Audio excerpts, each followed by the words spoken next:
What's your name and where you from? My name's Isaac, that's what my mum named me. I'm a rapper as well, Guvna B, and I'm from East London, Custom Born and House raised, to be yeah? precise. Yeah, born and raised, man. My family are from Ghana. Came over here in the early 20s, had me and my younger brother. Nice. Talk to me about what life was like growing up in East. East was amazing. Obviously, council estate culture can have its stereotypes, but for me, I mostly had a positive experience.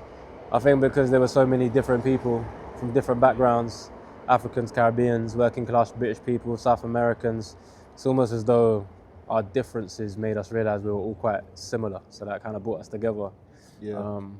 Didn't really have any sticky situations. They were kind of few and far between.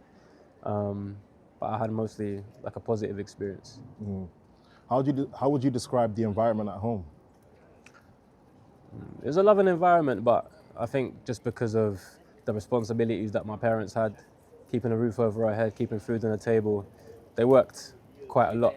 And I think when I look at my relationship with my son now and the skills that I've developed in terms of communication, my dad probably didn't have those skills, but it's not because he didn't care. It's just because he hadn't acquired them yet. So yeah, typical hard workers. A phrase that he said a lot when I was growing up was, your hands are made for working. So yeah, he was just grafting, man. Yeah. Would you say that you've always had that understanding and maybe you've been compassionate towards your dad, after that situation? Would you say that you've always kind of been compassionate, or was there a point where maybe you were angry at that? I think I'm naturally empathetic, so I never really look at surface level behavior for what it is. I always, never justify it, but I'm always like, there's a reason why someone is the way that they are. I think when you grow up, you don't know that there's a different way of life. What happens in your house, you just think is the norm. So when I think back to my upbringing, like I loved it. Like I didn't really feel like I had lack. It wasn't until I got older and I realized, oh my gosh, that must have took a lot of effort for my parents to do, or it wasn't as easy as they made it seem, Yeah. What impact would you say maybe having that lack of communication in the household had on you as you moved out and grew older? That's a good question. I found it very difficult to express my feelings because I didn't pick up communication tools from a young age. I've also, as a result, maybe it's the way I'm wired, but I'm a very slow processor. So unless I write down my thoughts, it's very hard to figure out what I'm feeling. And maybe that's why I've turned my attention to music, because there was something about getting words down on paper that helped me get in touch with my emotions and my thoughts and my feelings. And I think that, the lack of communication growing up also meant that I became quite avoidant when it came to difficult conversations that would have been helpful for me to have. So would you say not opening up was quite damaging then? Not opening up was quite damaging. Yeah, man. I think not opening up for me got me in a really tight and difficult spot. It's weird because I find it easier to open up about things that have happened to me than mess that I've contributed to myself. So for example, it's easier to be vulnerable about my dad dying of cancer because as difficult as that was for me, it wasn't my fault. But when it comes to opening up about my own mistakes, that's a different story, man. I find that really hard. And I grew up in church, and that environment can present itself as like a very perfect environment. It was rare that I heard people talk about stuff that they were battling with and wrestling with, especially if it was their fault. You know what I mean? They were talking retrospect. So like 5 years ago, I used to struggle with this, but now I'm good. But it was never really right now I'm wrestling with this. And if you're someone like me, it's easier to keep secrets in an environment that feels really perfect. And I think sometimes I wish that in those kind of environments, there was like a big screen, and when you walk in, your biggest mistakes in life would just flash up on the screen. Not to shame you, but to help us realize that actually we're probably more alike than we think. Yeah. So what's your story? What are some of the things that you went through that you said you were inflicting upon yourself? I think because of the environment that I was in, and because of the way I was wired, and because of my inability to communicate when it was hardest, I really struggled with confession. I really struggled with saying, yo man, I'm struggling right now. And because of that, I kept a lot of secrets, and that led me into like a life of dependency and addiction. And I think in recovery, I've learned that isolation is not a good thing for me, and finding communities that can help me process and that can help me show up as myself are really important. Would you be able to talk about what that addiction was? I don't want to get too granular in it because I'm still learning how to talk about it. But one thing I would say is I think my desire to escape pain is probably what created more pain for me. And it wasn't just an effect that it had on me, it was an effect that it had on the primary people in my life. And I think that now, it's just learning how to deal with things in a healthy way. Yeah. I know that you mentioned before that you dealt with a lot of it through isolation. Would you say that it was eventually difficult to kind of like wear this mask all the time when you did step out of your house? The thing about wearing a mask is when you first put it on, it feels like very uncomfortable because you're not showing up as yourself. But the more you do it, like with anything, the more practice you get, the better you get at it. So I reached a point in my life where I was looking in the mirror with this mask that I was wearing every day, and I didn't even recognize myself. I became so used to it. And it wasn't until I hit rock bottom and I had the opportunity to go to rehab and find communities of people that had similar issues to the ones that I had, that I found the courage to start showing up as myself. When did you make the decision to go to rehab? Was that something that you made personally, or did somebody kind of lead you there? No, I think like hitting rock bottom and the primary people in my life finding out about what I had been hiding was the kick that I needed to get myself there. I believe that I was so deep in that I probably wouldn't have ended up there myself. I would have either had to have, been found out or die essentially and live my whole life in secrecy. So unfortunately, like I said, confession was something that I really struggled with, but now I'm hopefully picking up the tools and learning to show up as honestly as possible. And I think a few things have probably helped with that. I think you're gonna need like day ones that know the worst about you, but still choose to love you unconditionally and believe that you can do better. But then you might also have brethren that can only see you through the lens of your mistakes, which is also fine. That's a consequence and that's their ceiling. And then you're also gonna find like new communities of new people that maybe can relate to you and give you like a fresh energy and a clean slate that you need to move forward. And all of those things have kind of helped me get to where I am today. Yeah. Do you mind if I ask how recent all of this was in your life? Yeah, this is quite fresh. So 3 years ago is when my life kind of flipped, and it's been a process since then, trying to like figure out who I am. And I think for a long time I delayed that process because I was like clinging on to everything that I loved that I lost as a consequence.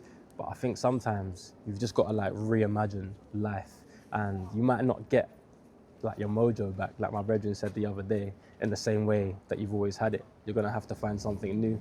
And it was when I let go of the old that I could walk into whatever new path that God has for me.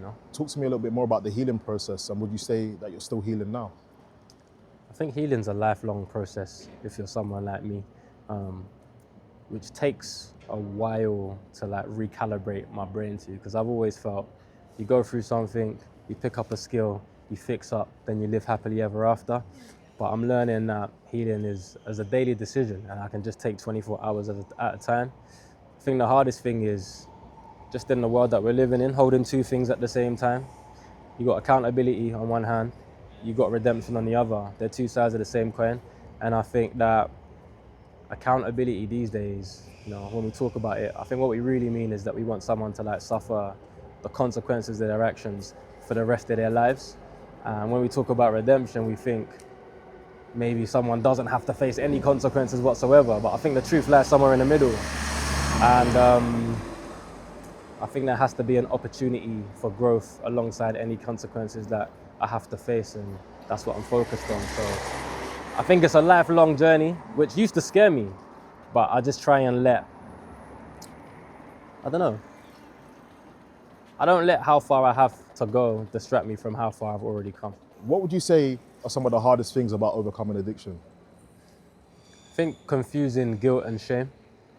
I think for a long time I felt like guilty which is actually a good feeling because it's like, you know what, I have to own my stuff, take whatever consequences come my way, and try and move forward with better decisions. But shame is not helpful because guilt is like I've done something bad. Shame is like I am something bad. And the effect that shame can have on you is you just bury yourself because you feel like there's no hope. So kind of differentiating the two and saying to myself, actually, I'm a good person that's done some things that I'm not proud of really helped. And I think off the back of that, I was able to, I always say, go where the grace is, you know what I mean? And it might not be in a place that you think you would have found it, but go to those communities where you feel like they don't see you as like a bad person and they see you as someone that's capable of good and making good decisions and moving forward. How do you unlearn that? Because it seems like the guilt and the shame can sometimes overshadow the good that comes out of you as well. For me, these things, I just can't view them as a destination that I have to get to. I just view it as for 24 hours, I'm going to choose to wake up today and not feel shame and make good decisions. Go to bed, same thing again tomorrow. But when I just think I want to arrive at that destination of not being shameful, it feels like this massive thing that I'll never achieve. But everyone can achieve it for 24 hours. I think the biggest thing that I've learned is that the attempt to escape pain in an unhealthy way will only create more pain for me. So it's important to acquire the skill of just sitting in it, in the mess sometimes, and being uncomfortable and making those really boring, unglamorous daily decisions that will help me get through it and allow me to feel good things, but also really uncomfortable feelings. I've always been someone that, as soon as I feel something uncomfortable, I'm running to something else to help numb that pain. And I think it doesn't just numb the pain, it also numbs like the good stuff as well. So yeah, just sitting in it and being patient, man. Yeah. Do you mind if I ask a little bit more about your dad passing away and how that impacted you? Yeah. I think my dad passing away at the time, I was actually okay about. It sounds weird, but I'm used to sweeping things under the carpet and just getting on with it. I think the culture that I grew up in was stiff upper lip, keep it moving, don't let anything get you down too much. But it wasn't the best way to deal with it, to be honest, because it all came to a head probably about 3 months after he passed, where I feel like I had a mini breakdown, really, and that set me on my path of opening up and going to therapy and figuring out how to understand what I was feeling. But now, just looking at kind of intergenerationally and having my own child, I find it like a privilege to learn from the stuff that my dad did well and the stuff that he didn't do so well, so that my son can deal with his feelings and his emotions in a better way. And just feel like me being a father is almost, you know, making him proud. Yeah. Sounds like a lot of those experiences have shaped the way that you are as a dad. What would you say stands out the most? I think the thing that I try my hardest to do with my son is normalize difficult conversations. So whenever he's feeling uncomfortable, emotional, sad, to welcome those feelings. And I don't want him to ever feel like he has to fear in his own yard. You know what I mean? I want him to feel safe, because I think when you feel safe, you open up and you share and you develop a strong bond. And I guess that's the biggest thing that I've learned and I want to help foster in my own relationship with my son. Yeah. What would you say the experiences that you've been through have taught you about life in general? I think my biggest learning from my experiences, I heard someone put it beautifully, is that if you don't look after the puddles, they turn into floods. And there was a time in life where I thought, oh, I got a dependency on this thing, but it's fine, I'll sort it out by myself. And you just slip it to the back of your mind. Before you know it, it's this massive thing and there's a lot of mess behind you, you know? So yeah, I've learned that if you don't sort out the puddles, they turn into something massive and it's a lot harder to deal with.